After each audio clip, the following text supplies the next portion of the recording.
Assalamualaikum Teh. Waalaikumsalam. Sebelumnya mohon maaf mengganggu waktu istirahatnya karena ini sudah malam. Eh, karena tadi siang saya ke toko, tapi tokonya sudah tutup, jadi kesini boleh ya Teh? Kasihan banget. Oh iya udah. Iya, maaf ya Teh mengganggu. Tersawios nih. Bening nengnya sama temen-temennya terang. Tahu di mana ini tempat rumah saya.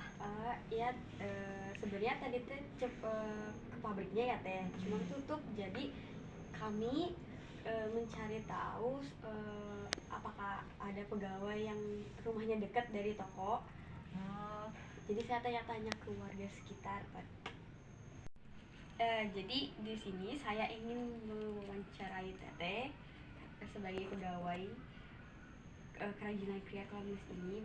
Teteh berkenan memberikan waktunya. dengan senang hati. Terima kasih Teh. Ya. Yang pertama, kalau boleh Teteh tahu, kerajinan kria Columbus ini teh apa? Terus dari mana asalnya? Oh, jadi kerajinan kria Columbus ini berasal dari Gobras, Tasikmalaya. Ya, itu sih nanti dari bahan-bahan alami itu teh. Maaf Teh, kalau boleh tahu fungsi dari Columbus itu sendiri apa ya? Itu fungsinya banyak sih ya. Jadi bisa buat souvenir, bisa buat kalau ada acara-acara kayak ulang tahun Tasik gitu, itu suka ada diadain kayak gitu. Nah, kalau proses pembuatannya, apakah Teteh tahu? Oh, jadi setahu saya sih itu pembuatannya teh bahan utamanya tuh dari kayu ya, terus dipotong pakai mesin, terus dibentuk kayak klomblis gitu, terus pakai hak, ada yang tinggi ada yang rendah gitu, gimana sesuai ukurannya, terus dilukis. Ya, setahu saya sih gitu aja sih. Oke, baik Teh. Kalau dari bahan, Teteh tahu bahan-bahan apa saja yang digunakan untuk membuat Columbus? Ya, kalau utamanya sih pasti kayu ya, itu kayu, terus ada alat hiasnya gitu. Oke. Terus kayak peralatan-peralatan lainnya gitu aja. Oke, jadi bahan utama untuk membuat Columbus itu teh kayu. Kayu. Oke, baik.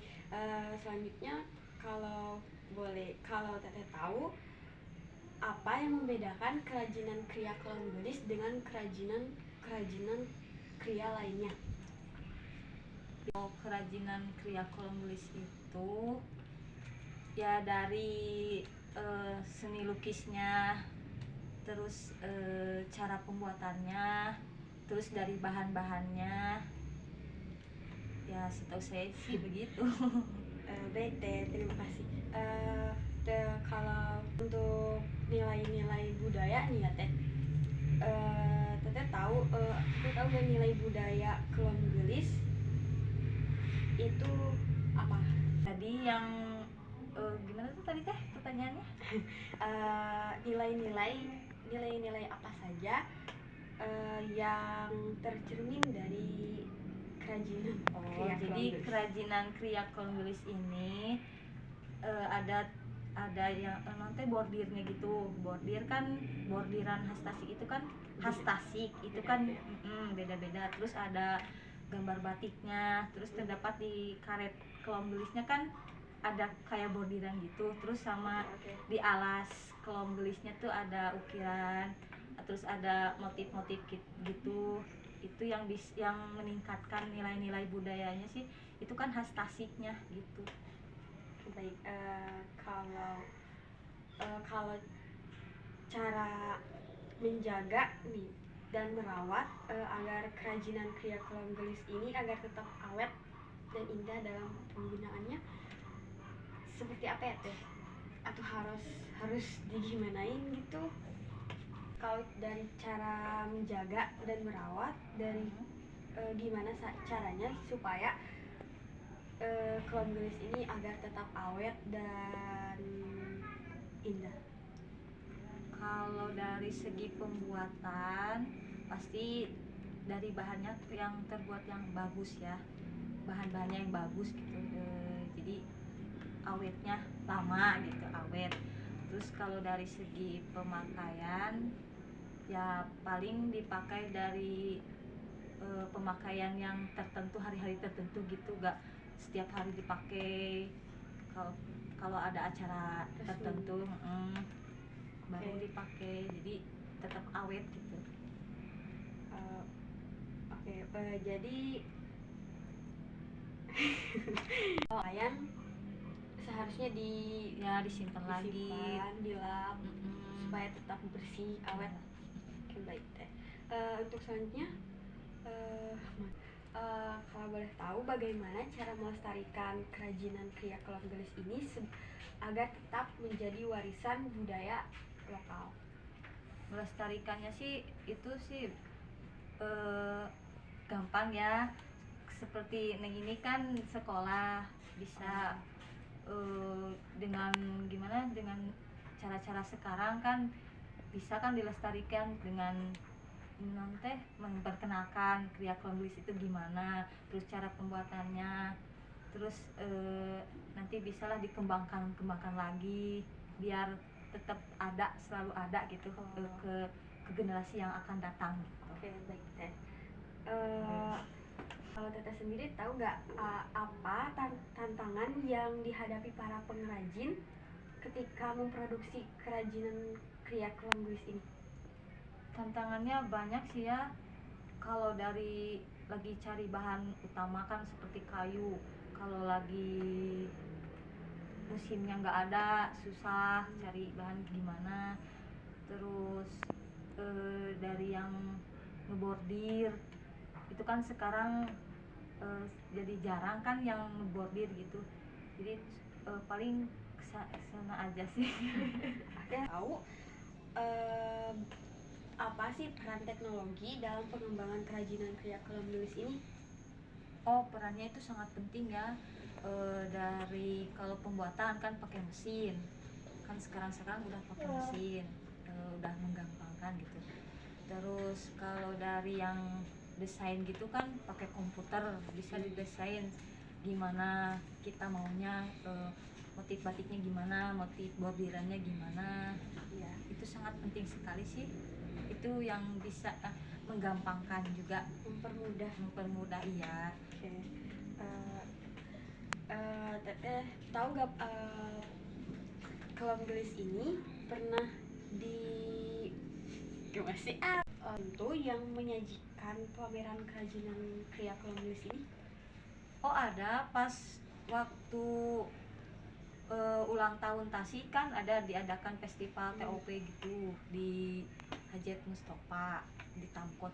Terus sekarang kan udah ada kayak Malioboro gitu. Di situ ada di situ ada disimpan lah tempat duduk terus yang berbentuk kolam gelis gitu. Emang sebenarnya bagaimana sih teh kerajinan kriya kolam gelis mempengaruhi perekonomian dan kehidupan masyarakat di daerah ini? Oh, itu sangat mempengaruhi pisan, Neng. Jadi dengan adanya pabrik ini ya, pembuatan kriya kolam gelis ini, di masyarakat bisa banyak membantu dengan bekerja di pembuatan bisa, terus ada yang bikin desain bisa, terus dari yang penjualan juga bisa. Jadi mengurangi pengangguran. Ya, Jadi masyarakat bisa bekerja sama dengan kriya kolam gelis ini. Oke, baik teh. Selanjutnya bagaimana prospek industri kerajinan kriya kolam gelis di masa depan? Prospek mempengaruhi untuk mata pencaharian masyarakat. Terus apalagi kalau kerajinan kriya kolam gelis ini terkenal sampai ke mancanegara gitu. Jadi bisa lebih bisa lagi apa sih, Memperluas itu prospeknya gitu sih. memperluas lapangan pekerjaan mungkin ya teh. Bisa jadi. Oke, jadi